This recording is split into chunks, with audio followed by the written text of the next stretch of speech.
Now to a carbon monoxide scare from a faulty furnace. It sent a Detroit family to the hospital after the gas started leaking into the home. Today, they spoke to 7 Action News reporter Kimberly Craig in hopes that their story can help save lives. This family came very close to losing their lives. They were all sick, but thought it was a cold or the flu, not realizing they were being poisoned by carbon monoxide. It's what you imagine death will feel like. Alenia Gray Woods and her family, including her 2-year-old daughter Bonnie, were saved by Detroit firefighters and EMS Tuesday afternoon.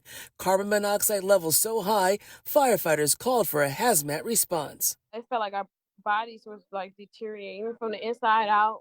Alenia, Bonnie's father, Edward, and Alenia's sister all started feeling sick Monday night, experiencing severe headaches, vomiting, and vision problems. It's a lot of signs that were there, but a lot of people went and taking consideration because it felt like you were sick. It felt like you were catching a cold. I just ruled it up to maybe I caught something from someone at work because it's the wintertime, people are sick, still trying to go to work. Thankfully, Bonnie's dad, Edward Stevenson, was able to call 911. When the EMS got there, he didn't have the strength to get up and get the door, so God gave me the strength to at least stumble to the door where I could open it. Firefighters rescued the 3 adults and 2-year-old Bonnie and even the family's new puppy. A rejoiceful animal rescue rushing the pup to an emergency vet to be treated for carbon monoxide poisoning as well while the family recovers. I'm very excited that they took the time out to take her out of there because she's just only a puppy. And we're told the furnace is to blame for the CO fumes filling the house. This is really scary to just turn on the furnace.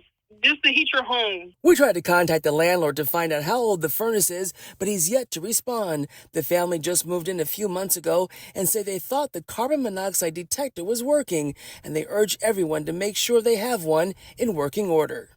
I feel like that is the most important thing. I'm thankful for the 911 operator. I'm thankful for the EMS that got there.